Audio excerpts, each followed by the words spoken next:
IVF यानी कि in vitro fertilisation, ये सिर्फ एक ट्रीटमेंट नहीं, ये एक सपना है, क्योंकि इसमें आपका इमोशनल इन्वेस्टमेंट और फाइनेंशियल इन्वेस्टमेंट बहुत ज़्यादा होता है। और हर पेशेंट के दिमाग में एक ही सवाल होता है कि डॉक्टर मैं ऐसा क्या करूं कि मेरा IVF सक्सेसफुल हो जाए। तो मैं हूं डॉक्टर सोनल परिहार। आज मैं आपको ऐसे 2 फेजेस के बारे में बताऊंगी जिस समय आपकी छोटी सी कोशिश भी कई बार IVF को सक्सेसफुल बना देती है। ये 2 फेजेस क्या है? पहला फेज़ होता है प्रिपरेशन फेज़, जब आप IVF की तैयारी कर रहे होते हैं, यानी कि आपको अभी डॉक्टर के पास जाना है। और दूसरा फेज़ होता है एम्ब्रियो ट्रांसफ़र के बाद, यानी कि डॉक्टर ने अपना काम कर दिया, बच्चे को आपके पेट के अंदर डाल दिया। उसके बाद वेटिंग पीरियड होता है, 14 दिन बाद आपको बुलाया जाता है प्रेगनेंसी टेस्ट के लिए, जो कि बहुत ही इंपॉर्टेंट फेज़ होता है। तो इस समय कुछ छोटी छोटी चीज़ें अगर आप ध्यान रखेंगे, बहुत फ़र्क पड़ता है उससे आपके IVF की सक्सेस में। और इस वीडियो में आपकी बहुत सारी गलतफहमियां भी दूर करने वाली हूँ। सक्सेस की शुरुआत कहाँ से होती है? शुरुआत होती है एग एंड स्पर्म की गुड क्वालिटी। तो ladies and of course husbands, आप प्लीज़ जंक फूड बंद करें, अल्कोहल स्मोकिंग बंद करें, हेल्दी खाना खाना शुरू करें। हमारे पास 3 मंथ्स का एक हेल्दी प्रोटोकॉल होता है आपकी स्पर्म एंड एग क्वालिटी को इम्प्रूव करने के लिए, जिसमें हस्बैंड वाइफ दोनों को vitamin D, folic acid and coenzyme Q के सप्लीमेंट्स दिए जाते हैं।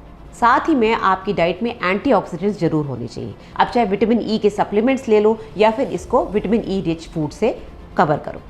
सेकेंड गलती क्या होती है? कई बार कुछ ऐसे टेस्ट होते हैं जो मिस हो जाते हैं, जिसकी वजह से IVF फेल हो जाता है। जैसे silent infections, urinary tract infection. आपको सिम्टम्स तो आए नहीं, आपने चेक नहीं करा या फिर डॉक्टर ने चेक नहीं किया, उसकी वजह से कई बार आपका IVF फेल हो जाता है, क्योंकि यूरिन इन्फेक्शन कभी कभी यूट्रस में भी इन्फेक्शन कर देता है। सेकेंड जांच हिस्ट्रोस्कोपी। आजकल रूटीन है IVF से पहले बच्चेदानी के अंदर के एटमॉस्फेयर को चेक करना।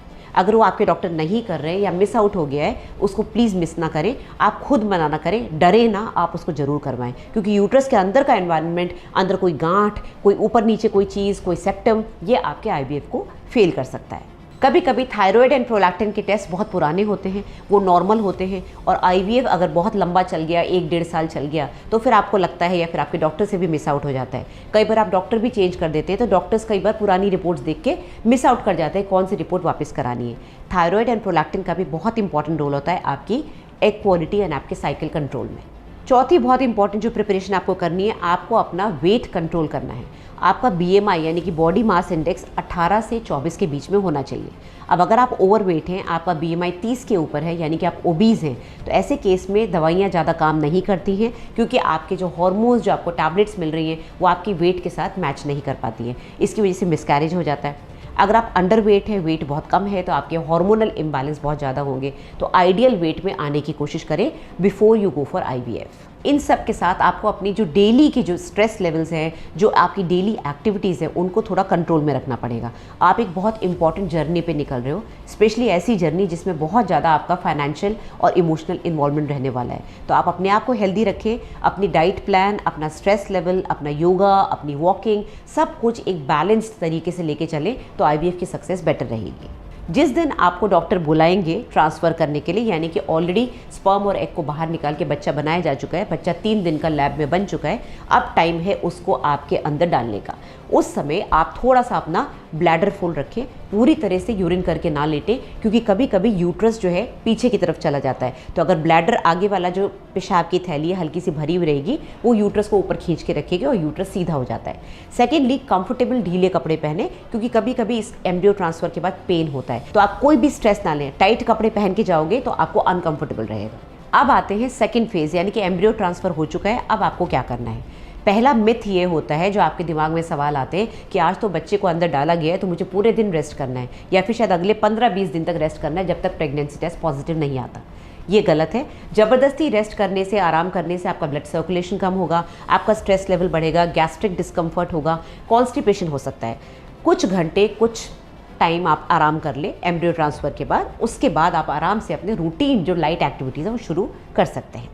क्योंकि ये 14 दिन बहुत चैलेंजिंग होते हैं। आपको पता है आपका एंजाइटी लेवल बढ़ेगा, आपके अंदर हार्मोनल डिस्टर्बेंसेस भी होंगी कई बार एंजाइटी की वजह से। आपको पता नहीं प्रेगनेंसी टेस्ट पॉजिटिव आएगा कि नहीं, तो आपके हाथ में क्या है वो करना है। डॉक्टर ने अपना काम कर दिया, तो पहली बात मैंने बताया, लाइट एक्सरसाइज करें, लाइट एक्टिविटीज़ करें, वॉकिंग, हल्का फुल्का योगा कर सकते हैं। ये नहीं कि हैवी लिफ्टिंग कर रहे हैं या फिर वेट लॉस की कोशिश कर रहे हैं, ये टाइम उन चीज़ों का नहीं है। एक्सेसिव एक्सरसाइज करने से बच्चा डिसलॉज हो सकता है, थोड़ी बहुत एक्सरसाइज करने से, वॉकिंग करने करने से आपका माइंड भी सही रहेगा, ब्लड सर्कुलेशन भी सही रहेगा। सेकेंड चीज़, अगर आपको ट्रैवल करने की आदत है, आपका जॉब ऐसा है कि आपको ट्रैवल करना है, IVF के टाइम आप छुट्टी ले लें। कोशिश करें छोटे छोटे ट्रैवल्स करें, लंबी जर्नीज़ बाय प्लेन, फ्लाइट, बस, ट्रेन अवॉइड करें, स्पेशली 2 व्हीलर्स तो बिल्कुल अवॉइड करें। तीसरी चीज़, डाइट बहुत इंपॉर्टेंट होती है। डेफिनेटली आपको हाइड्रेशन मेंटेन करना है, अच्छे से पानी पीना है जिससे बॉडी के अंदर ब्लड फ्लो मेंटेन रहे और यूट्रस में ब्लड जाता रहे। फ्रूट्स आप सारे खा सकते हैं, लेकिन जो ज़्यादा गर्म करने वाले फ्रूट्स होते हैं, जैसे आपने बहुत ज़्यादा मैंगो खा लिया, गर्मी के मौसम में मैंगोज़ खूब आते हैं, या फिर आपने पपीता बहुत ज़्यादा खा लिया, पाइनएप्पल बहुत ज़्यादा खा लिया, ये सब आपको पता ही है। पपीता, पाइनएप्पल थोड़ा सा नुकसान कर सकता है अगर ज़्यादा क्वांटिटी में ले लिया। एंड ये जो सीसम की सीड्स होती हैं, तिल, ये सब जो है अंदर जाके गर्म करते हैं। साथ में अब जो आपके डॉक्टर ने सप्लीमेंट्स दिए हैं उनको बिल्कुल भी ना भूलें, क्योंकि IVF को सक्सेसफुल बनाने के लिए HCG हार्मोन, प्रोजेस्टेरोन हार्मोन के 2-3 फॉर्मुलेशंस ही आपको डॉक्टर देंगे, उसको टाइम पे ज़रूर लें। डाइट एंड मेडिसिन के रेस्ट्रिक्शंस आपके डॉक्टर के दिए हुए इंस्ट्रक्शंस के अकॉर्डिंग चलें आप। कभी कभी किसी पेशेंट को हल्की सी ब्लीडिंग या क्रैम्प्स भी आते हैं। अब क्योंकि ये एक्सटर्नली आर्टिफिशियली बनाया हुआ बच्चा है, तो उसके अंदर कुछ ऐसे केमिकल्स होते हैं जो कि आपके यूट्रस को इरिटेट करते हैं। सिमिलरली जब हम IUI करते हैं तो IUI में भी कुछ केमिकल्स आपके हस्बैंड के स्पर्म के साथ अंदर जाते हैं, तो ये हल्के से क्रैम्प्स आना बड़ा नॉर्मल है।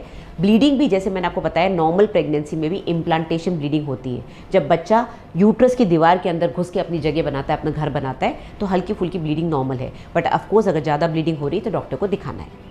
Last but not the least, stress को कैसे कम रखें। अब स्ट्रेस तो हो रहा है, स्पेशली उन लोगों का जिनका IVF सेकेंड या थर्ड टाइम हो रहा है। पता नहीं प्रेगनेंसी टेस्ट पॉजिटिव आएगा कि नहीं। मेरी फ्रेंड ने करवाया था, उसका तो 3 बार नेगेटिव हो गया। नेगेटिव स्टोरी से दूर रहो, ऐसी चीज़ें करो जो आपको खुश रखे।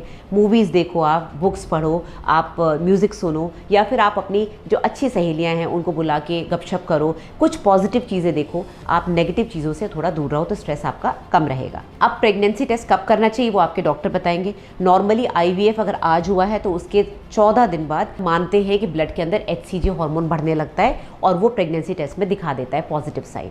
अगर आपने जल्दी कर लिया तो कभी कभी फॉल्स पॉजिटिव भी आता है। फॉल्स पॉजिटिव क्यों आता है? क्योंकि आपको ऑलरेडी प्रोजेस्टेरोन हार्मोन चल रहा है, HCG चल रहा है, जो कभी कभी फॉल्स पॉजिटिव प्रेगनेंसी टेस्ट देते हैं। और नेगेटिव आ रहा है तो भी उसको ना माने, आपके डॉक्टर जब तक नहीं बोलते। ऐसे केसेस में ज़्यादातर बीटा HCG किया जाता है, क्योंकि यूरिन में कई बार HCG लेट आता है। तो यूरिन टेस्ट अगर नेगेटिव भी आ रहा है तो भी blood test beta HCG clear indication देता है। याद रखें, IVF की जर्नी में आपके डॉक्टर आपके साथ हैं, उन पे फुल विश्वास रखें। IVF की सक्सेस रेट्स पहले से बेटर हो गई हैं। बहुत सारे सेंटर्स में 70-80% सक्सेस रेट भी आ रही है। तो खुश रहें, डॉक्टर को सहयोग दें और डॉक्टर का सहयोग भी लें। तो साथ में अगर चलेंगे, अपनी डाइट का ध्यान रखेंगे, अपने स्ट्रेस का ध्यान रखेंगे, आप अपनी पॉजिटिविटी का ध्यान रखेंगे, विश्वास के साथ आगे बढ़ेंगे तो रिजल्ट्स अच्छे आएंगे। तो अगर आपको इसके बारे में और कोई सवाल पूछना हो तो आप कमेंट बॉक्स में डाल सकते हैं। आपको किसी और तरह का वीडियो सुनना हो तो आप बिल्कुल कमेंट बॉक्स में डाल सकते हैं। नेक्स्ट वीडियो हम उस टॉपिक पे बना देंगे। इस वीडियो को शेयर करिए उस कपल के साथ जो IVF के दौर से गुजर रहे हैं। और हाँ, मेरे चैनल को सब्सक्राइब करना मत भूलिए। कहीं भी बैठे बैठे, इंडिया में या इंडिया से बाहर, अगर आपको मेरे से वॉइस कॉल या वीडियो कॉल के थ्रू बात करनी है, कंसल्ट करना है, मेरे को अपनी रिपोर्ट्स चेक करानी है और मेरे से प्रिस्क्रिप्शन लेना है, तो आपके पास 2 तरीके हैं। इस नंबर पे व्हाट्सएप करिए कि आपको मेरे से कंसल्टेशन लेना है, मेरी टीम आपको कॉन्टैक्ट करेगी, या फिर मेरी वेबसाइट पे जाके डायरेक्टली कंसल्ट डॉक्टर सोनल पे बटन दबते ही पेमेंट करके आप उस स्क्रीनशॉट को उस नंबर पर भेजें।